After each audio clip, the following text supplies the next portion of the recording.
Hello, everyone, and I hope you're having a wonderful day.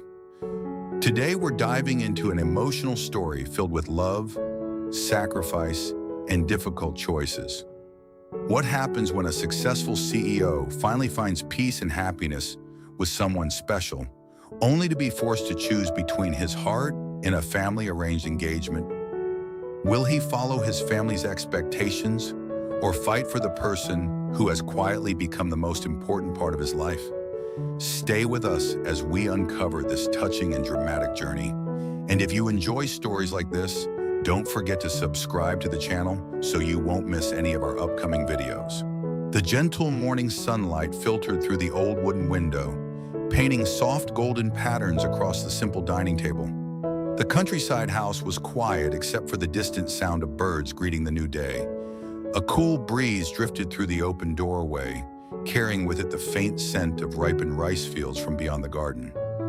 CEO Quan sat at the table, enjoying the rare stillness of the morning. Across from him, Ly Tu Tieu moved quietly around the kitchen area, preparing breakfast with the kind of care that made even ordinary moments feel special.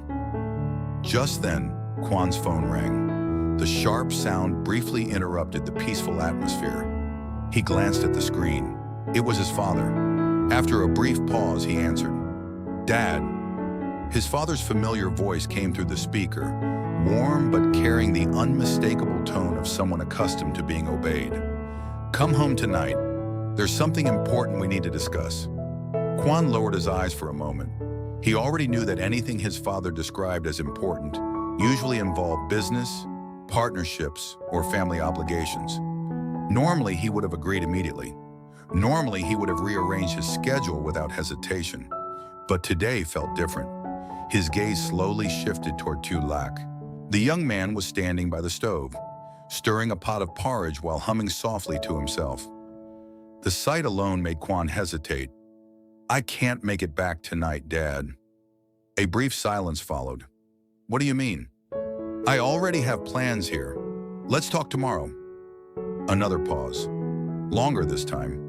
His father clearly wasn't pleased, but Quan had already made his decision. "Fine. Tomorrow." The call ended.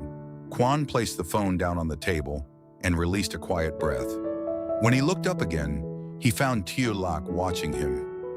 Neither of them spoke. Neither asked what the conversation had been about. They simply looked at each other, and somehow they both understood. Today, Quan had chosen to stay, not because he had nowhere else to be, not because work could wait, but because these simple moments had become more valuable than he was willing to admit. A faint smile appeared on Ly Tu Tieu's lips. As he approached with breakfast, he noticed a small bead of sweat near Quan's temple. Without thinking, he reached out and gently wiped it away. The gesture lasted only a second, yet it made something warm stir inside Quan's chest. No grand confession, no dramatic words, just a simple act of care. Sometimes that was enough. Outside, the wind rustled through the leaves. Inside, the atmosphere felt strangely peaceful. Quan leaned back slightly in his chair and inhaled deeply.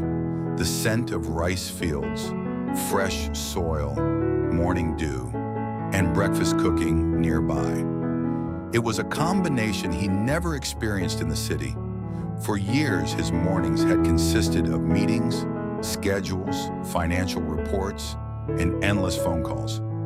Every hour had been planned, every decision calculated, every relationship evaluated through the lens of business. Yet here, time seemed to move differently, slower, softer, human. Soon, the two of them sat down across from each other. Ly Tu Tieu carefully filled a bowl with steaming porridge before sliding it toward Quan. "Eat before it gets cold." Quan nodded. "Thank you." He picked up a spoon and tasted it. Immediately, he smiled. "It's delicious." Ly Tu Tieu laughed softly. "You always say that." "Because it always is." "I think you're just being polite." "I'm not." "You are." "I'm really not." The playful exchange continued for several moments. Simple, lighthearted, comfortable. The kind of conversation that required no effort. As they ate, they began discussing their plans for the day. The mobile wooden table they had talked about building still needed to be finished. Quan explained how he intended to add sturdy wheels underneath, so it could be moved around the garden depending on the weather. Tu listened carefully. Will it be difficult? Not really. How long do you think it will take? Half a day if everything goes smoothly. And if it doesn't? Quan chuckled. Then a full day. Tu nodded thoughtfully. That sounds more realistic.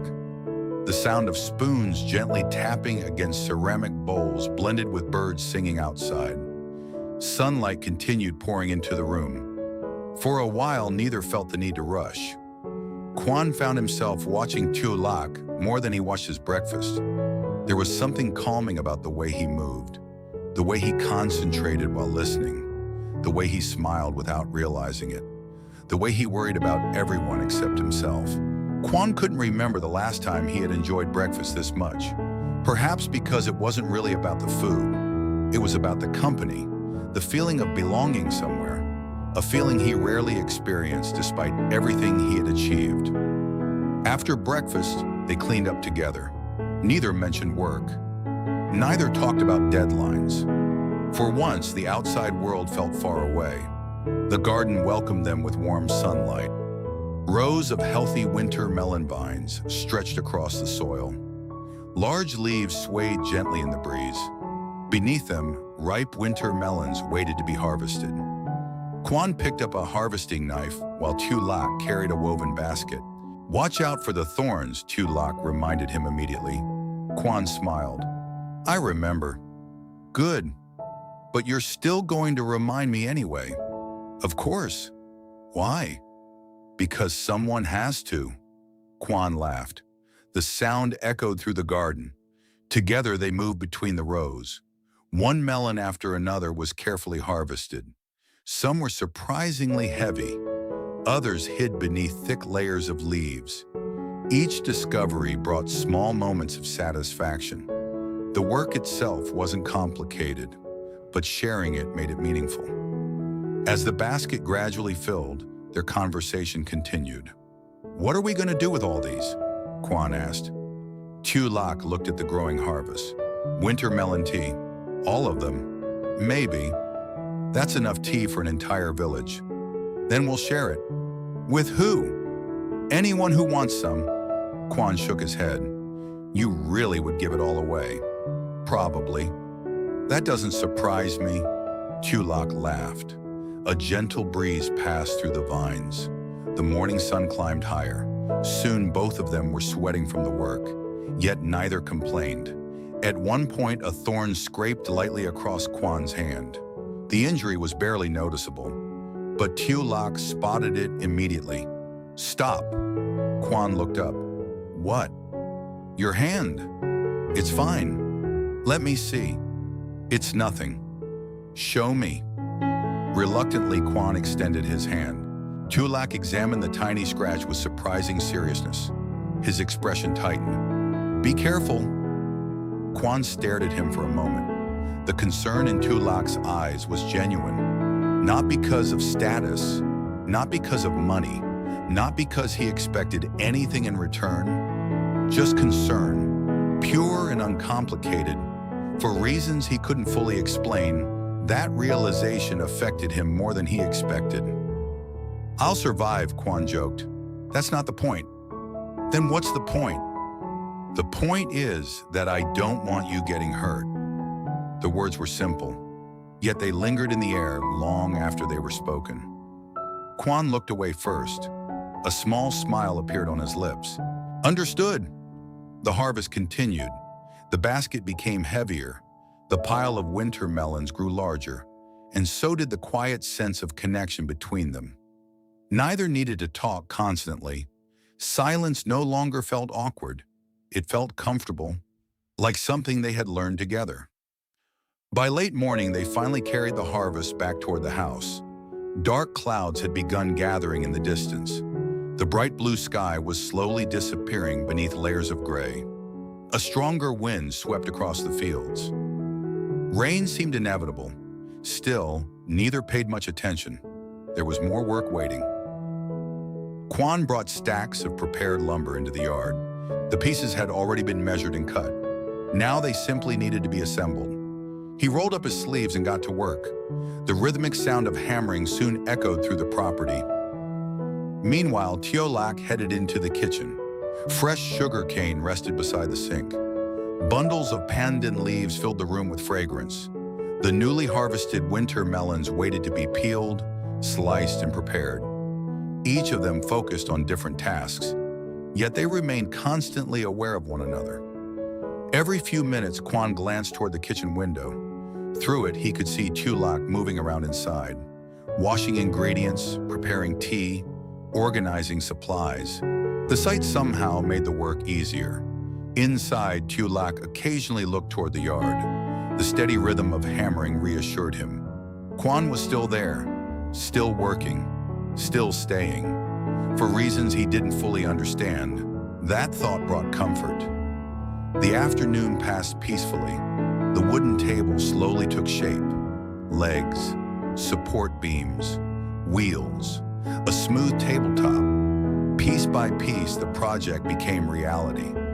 At nearly the same time, the aroma of winter melon tea began spreading throughout the house.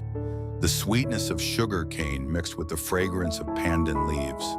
The scent drifted through the open windows and into the garden. Quan immediately noticed. He followed the aroma toward the kitchen. "That smells incredible," Tieu smiled.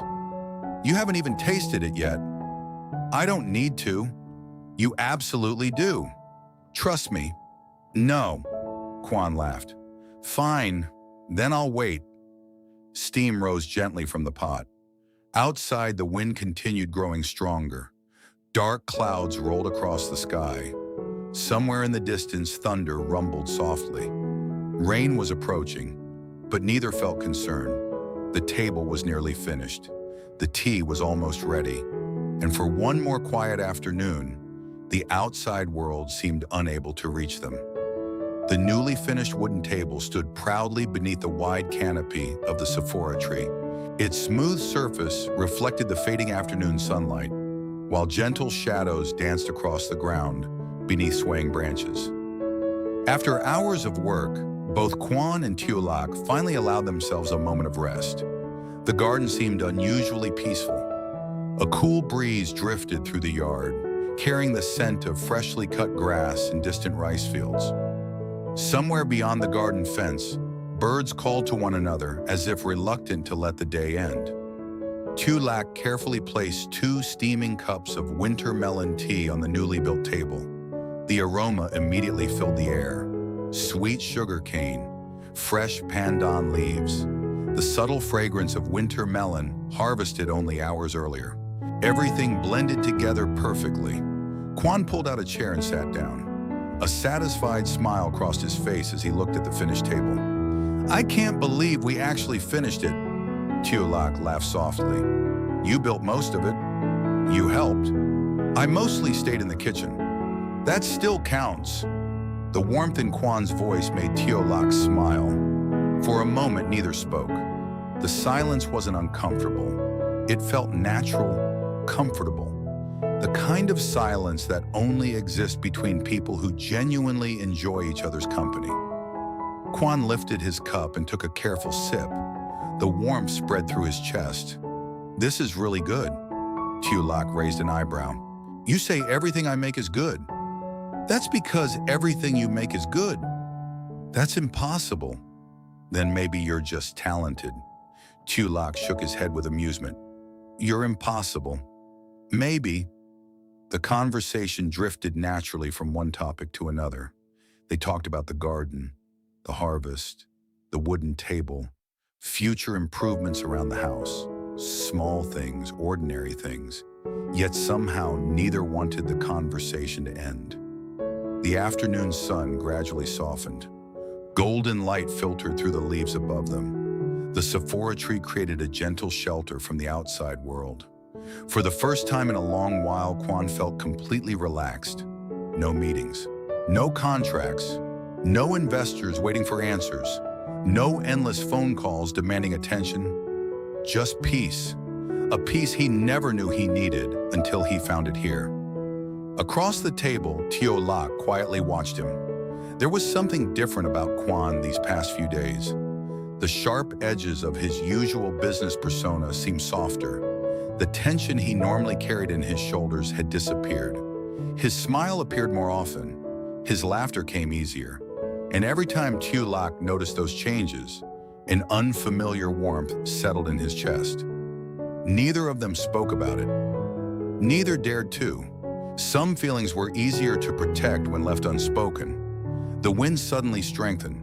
Leaves rustled overhead. Several drifted gently onto the table between them. Tieu Lac glanced toward the horizon. Dark clouds were beginning to gather in the distance. The weather is changing. Quan followed his gaze. It looks like rain. We should probably move the table later. Let's enjoy it first, Tieu Lac smiled. Agreed. For another few minutes, they sat quietly beneath the tree. The tea slowly cooled. The breeze grew stronger. The world seemed suspended between sunlight and approaching rain. Then Quan's phone rang. The sudden sound shattered the peaceful atmosphere. Both men instinctively looked toward the device resting beside his cup. The screen lit up. Father? The smile on Quan's face faded almost immediately. Tieu Lac noticed the change. You should answer. Quan looked at the screen for several seconds. Part of him wanted to ignore it. Just for one afternoon, just for one more hour. But he knew that wasn't possible. Eventually, he picked up the phone. I'll be right back. Tieu Lac nodded. Quan stood and walked several steps away from the table. He stopped near the edge of the garden before answering. Dad! This time, his father's voice sounded far more serious than it had that morning. Where are you? At Tieu Lac's place. When are you coming home? Quan sighed quietly. Tomorrow. No. The answer came immediately. You need to return tonight. Quan frowned. Why? Because we have an important matter that can't wait. His father's tone grew firmer. The cooperation agreement with Trin's family is entering the final stage. Quan already knew where this conversation was heading. His jaw tightened. We've talked about this before. Then listen carefully. Quan remained silent. His father continued. The partnership is extremely important for both families. I understand that. Then you should also understand why your engagement to Trin matters. The words landed heavily. Even though the topic had surfaced before, hearing it spoken so directly felt different, more real, more unavoidable. Quan stared at the darkening sky. His grip around the phone tightened. Dad, I never agreed to an engagement. His father ignored the statement. This isn't only about personal feelings. That's exactly what it should be about. Don't be naive. The response came instantly. Business affects everyone involved. A gust of wind swept across the garden. Leaves scattered across the ground. Dark clouds rolled closer overhead. Meanwhile, inside the house, Tieu Lac had stepped toward the doorway to collect the empty tea tray they had forgotten earlier. He hadn't intended to listen. He hadn't intended to overhear anything. But as he approached the open window, fragments of the conversation drifted toward him. Engagement, Trin, partnership, family agreement. The words reached him one by one. At first, he froze. Surely he had misunderstood. But then he heard more. His father's voice grew louder through the speaker. The engagement benefits both families. You need to stop thinking emotionally. Come home immediately. Tieu Lac stood motionless. The tray remained forgotten in his hands. The world around him seemed strangely distant. The breeze, the rustling leaves, the birds. Everything faded into the background. Only those words remained. Engagement, Trin, family agreement. A sudden heaviness settled in his chest. Outside, Quan remained unaware. The conversation continued. His father's arguments became increasingly forceful. Business stability, family expectations, future opportunities, responsibilities, obligations, the familiar language of sacrifice for the greater good. Quan listened quietly. His expression darkened with every passing second. Finally, his father delivered the sentence that weighed most heavily. "You're coming home tonight so we can finalize this discussion." Quan closed his eyes briefly. The pressure he had spent days escaping suddenly returned, stronger than ever. When he finally spoke, his voice was calm, but firm. "I'll think about it." "You don't have time to think." "I said I'll think about it." A long silence followed. Then the call ended. Quan slowly lowered the phone. The sky above had darkened considerably. The first distant rumble of thunder echoed across the countryside. A storm was approaching, and although he didn't know it yet, another storm had already begun inside the heart of the person standing silently inside the house. The distant thunder rolled once more across the countryside. Low, heavy, unsettling. Dark clouds had now swallowed most of the afternoon sky, casting long shadows across the garden. The vibrant colors of the field seemed muted beneath the approaching storm. Inside the house, Tu Lac remained standing near the doorway, motionless, silent. The forgotten tea tray was still in his hands. He hadn't moved since hearing the conversation, not because he wanted to eavesdrop, not because he was searching for answers, but because the words he had overheard refused to leave his mind. Engagement, Trin, family agreement, business partnership. Each phrase echoed repeatedly inside his thoughts. Slowly, he placed the tray down on the nearby table. His fingers felt strangely numb. Outside, Quan stood beneath a sephora tree, staring at the dark horizon. The distance between them was only a few dozen steps. Yet for the first time since Quan arrived, it felt much farther. Tu Lac lowered his gaze. A quiet ache spread through his chest. He had always known this day might come. Quan belonged to a completely different world, a world built on influence, responsibility, and expectations. A world where personal happiness often came second to family obligations. Tu Lac had known that from the beginning, yet somewhere along the way, he had allowed himself to forget. Or perhaps he had simply hoped reality would wait a little longer. Another gust of wind swept through the yard. The leaves of the sephora tree trembled violently. Moments later, the first raindrops began to fall. Soft, scattered, barely noticeable. Tu Lac watched them strike the wooden railing outside. One drop, then another, then dozens more. Soon a light curtain of rain began spreading across the garden. The approaching storm felt strangely similar to the emotions gathering inside him. Slow at first, then impossible to ignore. He leaned lightly against the doorway and closed his eyes. Immediately, unwanted images began forming in his mind. Images he wished he could stop, but couldn't. He imagined Quan returning to the city, returning to his family's mansion, returning to boardrooms, meetings and negotiations, returning to the life that had always belonged to him. Then another image appeared. Quan standing beside Trin, elegant, confident, perfectly suited to his world, both families smiling proudly, business partners offering congratulations, photographers capturing the engagement announcement, a future carefully arranged by everyone except the people living it. The image hurt more than Tu Lac expected. His chest tightened. He quickly opened his eyes, as if doing so could erase the vision, but the feeling remained, persistent, painfully real. Outside, the rain intensified. Water tapped rhythmically against the roof. The garden slowly disappeared behind a veil of gray. Tu Lac swallowed hard. A difficult realization had begun taking shape. He was afraid, not of the engagement itself, not of Trin, not even of the future. He was afraid of losing Quan. The thought arrived suddenly, clear and undeniable. For days they had shared simple routines, breakfast together, working side by side, harvesting winter melons, building the wooden table, drinking tea beneath the sephora tree. None of those moments had seemed extraordinary at the time, yet now, facing the possibility that they might end, he realized how much they meant, how much Quan had come to mean. A soft laugh escaped him, bittersweet, almost ironic. When had this happened? When had Quan stopped being merely a guest? When had he become the first person Tu Lac looked for each morning?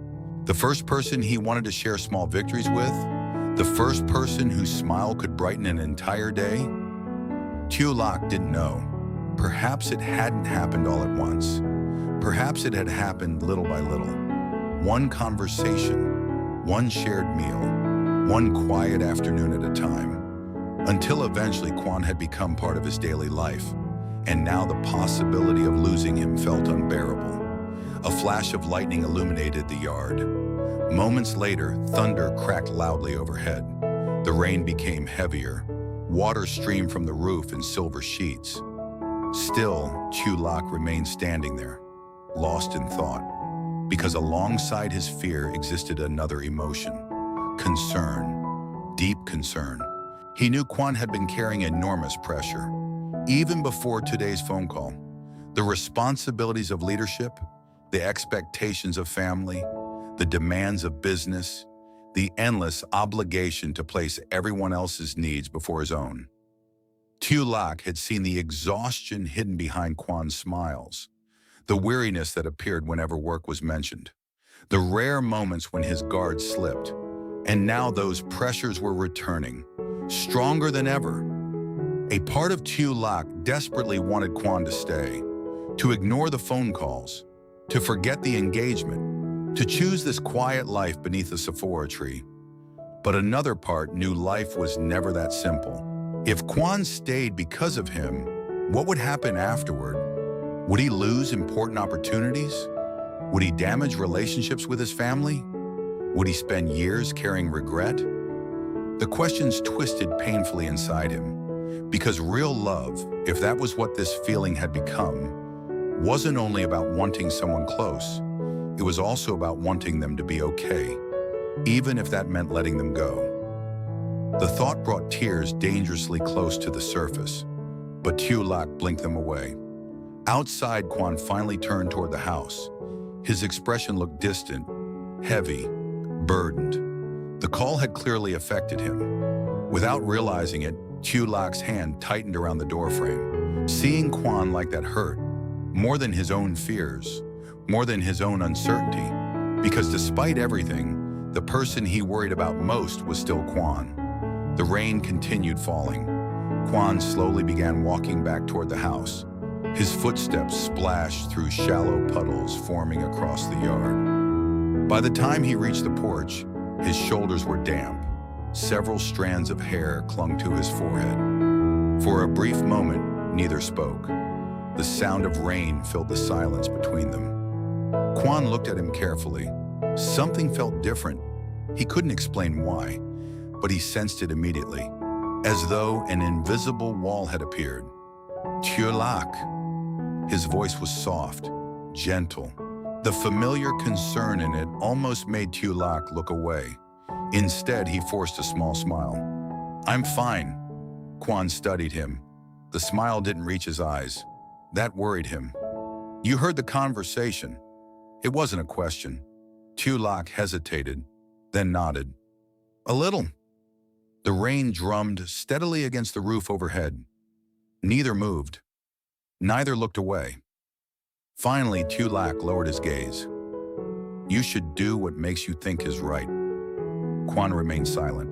The answer sounded calm. Too calm, as if carefully rehearsed. "As long as you're happy." The words felt heavier than they should have. Tu Lac tried to smile again, a gentle smile. The same one he always used whenever he wanted to reassure someone.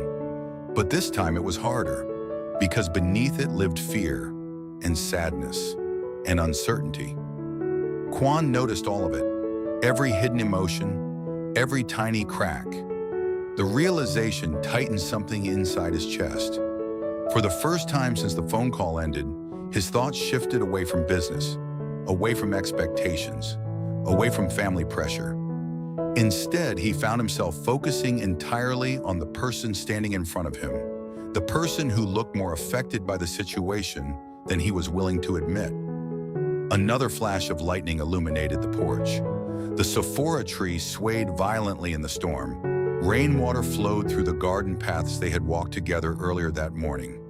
Everything around them seemed to be changing. The weather, the day, perhaps even their relationship. Yet despite the uncertainty, neither walked away. They remained there beneath the shelter of the porch, listening to the rain, sharing the silence, each lost in their own thoughts.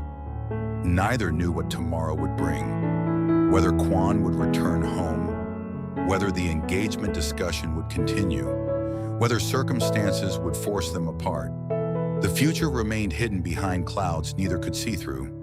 But one thing had become painfully clear. The peaceful days they had shared were no longer simple.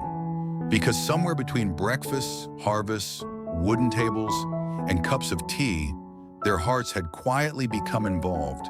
And now, standing together while the storm raged around them, both understood that nothing would ever feel quite the same again. After choosing to stay with Tu Lac instead of returning home, CEO Quan enjoys a peaceful day filled with simple yet meaningful moments. Together they share breakfast, harvest winter melons, build a wooden garden table, and enjoy homemade winter melon tea beneath a Sephora tree. However, their tranquility is shattered when Quan receives a call from his father, who insists that he return home immediately to discuss an engagement with Trin, a woman connected to an important business partnership. Unintentionally overhearing the conversation, Tu Lac is left heartbroken and conflicted. As a storm rolls in, he struggles with his growing feelings for Quan and the fear of losing him. Meanwhile, Quan faces mounting pressure from his family and business obligations. With emotions deepening and difficult choices ahead, both men find themselves standing at a crossroads that could change their lives forever.